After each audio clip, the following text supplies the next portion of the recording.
And welcome back to Scratch Your Farm Orders. Today's week 12, season 1 on the farm. Let's get into it. So a lot's going on today. As you can see, we've also had some new arrivals to the farm. So let's get into it. So basically, we're going to have the yard concreted. Well, we're going to have up to this beam here concreted, and then this will still be gravel. And then the main of that over there still be gravel, because obviously it's just money, because this is going to cost a hell of a lot to have it concreted. Then we're going to come up to the end of this cattle shed here, probably a bit after. So all the feed will be on the concrete. Then we're also going to do a strip of concrete in front of this shed so we can feed on it over, right? And then probably we're going to concrete the floors, probably not this time but eventually, and do this. But for now, mainly this bit. So here we're just hammering some rock. He's just getting out the digger there because he wants to check the hammers are right. And then we've got the Yanmar, he's just digging it up. And then we've got a new NC dump trailer which is behind the 6820. And then that's what...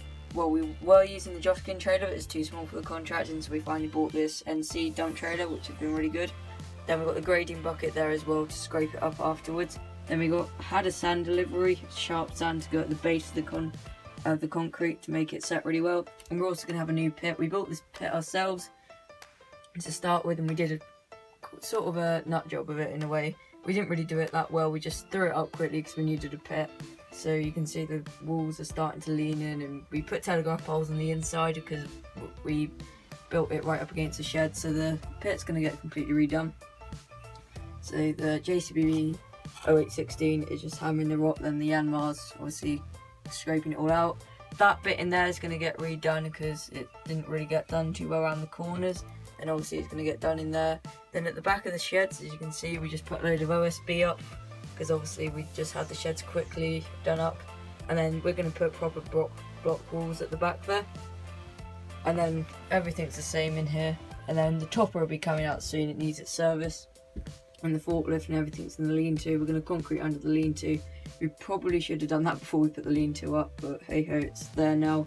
What we might do, because we didn't concrete in the post of the lean-to, because if you put them in well enough, you don't really need to. We'll probably take them out and then just a whole concrete job around it.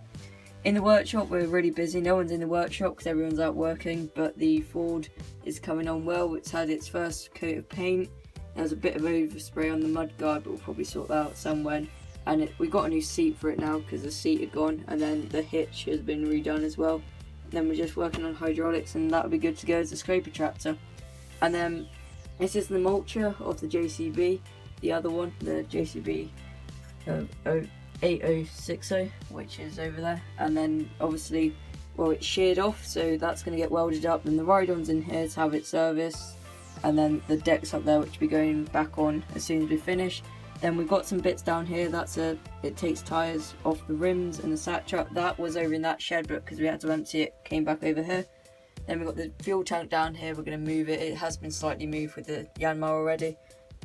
And then we've got everything down here. Then everyone's parked up, and we were able to get hold of this second-hand scraper. They had it since new, and it didn't really fit their needs too well. So we've got it. It's quite good condition. It's got a load of muck on it, but by the time we've had it to use, it will be all, mucky, used and horrible. But that's what the scrapers are for.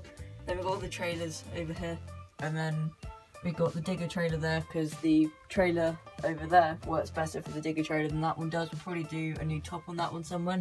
Then we've got everything in the sheds. Then we've got someone parked in there, and then also someone there, or the two farm hands there, because obviously it's easier because we need the yard clear. Then we've got one of the contractors there, and the contractor there, then us down there. And all the bales have been moved over to this shed, as well as the coombe baler, the small square over there, and then the fert spreaders down there. The log splitter we've been having, we were going to get it out and use it, but the engine where the compression valves are, they've got a bit of dirt in them, so we've got to clean all that out before it'll run again. Then the turner's been put in there.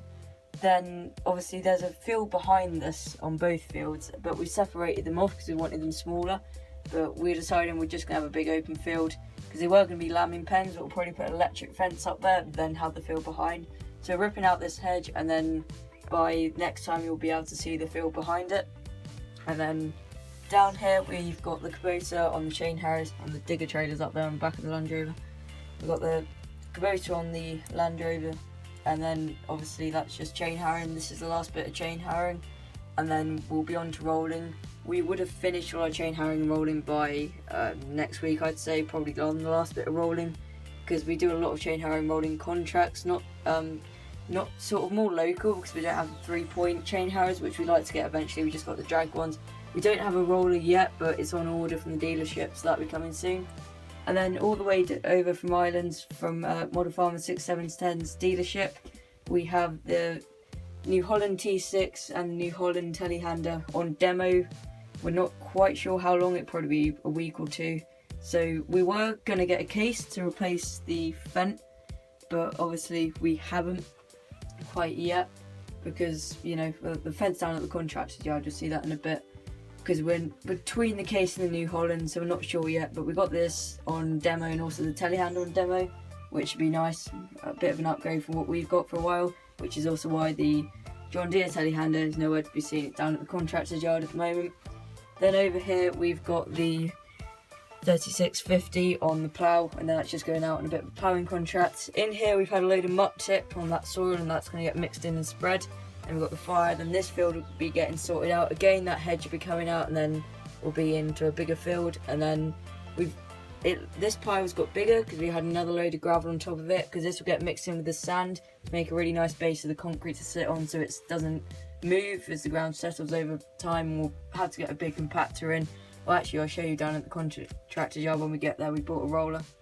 So moving down a layer, we got this field here. This is coming on well. It's been chain harrowed, rolled and fertilised, and it will probably get reseeded. But when we do that, we put grass seed into a fertiliser spreader and just go over it like that, and it really helps it get going a bit better, and we'll roll it in.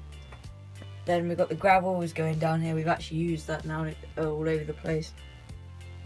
In the shed here, obviously it's more of a tool shed than anything, so we don't really do major repairs in here, but we're just doing some new seals on the chipper, because they weren't the best nick when we got it. And this gate's still holding up good here. Then in here we got the fence and the barbed wire, that's some chain and the hydraulic line off the post basher. And then we got the skid steer forks, grapple, the cement mixer. The concrete yard we're not doing with our cement mixer because it would take way too long, so we're going to have deliveries for that, obviously. We also bought this new roller here, so this new roller is going to be really handy. The main reason we bought it, we were looking to hire one in to do the yard, and to hire one in, you could probably buy one and use it for a decent bit and get your money's worth, because there is a lot of times we hire them mainly on contracts. So we finally bought one of them. And around here, all the Admiral's attachments is where the plough was, but obviously it's not here at the moment. Got the grab, the ripper, the rooting fork, the smaller, the medium-sized bucket, the trenching bucket, the saw. We've got an old gate there. We've got the cultivator, the fence sitting here. This will go when we decide if it's going to be the New Holland T6 or the new case. And then we've got the John Deere telehandler down here. Sit down here for a couple of weeks and be used to move some stuff around, because obviously we got the nice New Holland on demo. And then we probably won't be changing this, although we got the demo in, because obviously with the concrete yard and changing the tractors, we spent a lot of money recently. And then in here we've got all the fencing. This is what was in the barn, but we moved it down, and the pigs are getting on really well. The gate's fallen down. We had some hangers break off because it wasn't really put in that well, so they might get out, but we'll quickly fix that before they do. Hopefully none escape. Then over here we've got the ditch is getting muddy, so we'll probably have to clean that out. This field's coming on really well. And then over here we've got the house by the yard. We finally got on well with this, so we still haven't got this gate down here, but we finally got a panel fence up around the front, and then two of these gates, they're black gates, and then they open. They're on hinges obviously, and they work well. And this field's coming on well. It's had another coat of flirt. Just one last thing, obviously the on the farm day is sort of over now. This is just a bit, it's up to you. Let me know in the comments. Model Farmer 6710 does this. He has different characters. Now obviously we've got the 3 contractors, and we got the 3, we got the farmer and the 3 farm hands, the 2 farm hands even. So we obviously I've got all these characters for each one of them, but do we want to add them? Let me know in the comments. Should I add them in, obviously with their names and everything, to sort of give it a bit more realism? If you think I should do that, let me know. If not, let me know as well, because I'm not really sure on this one. So that's pretty much it. Thanks for watching and see you again soon.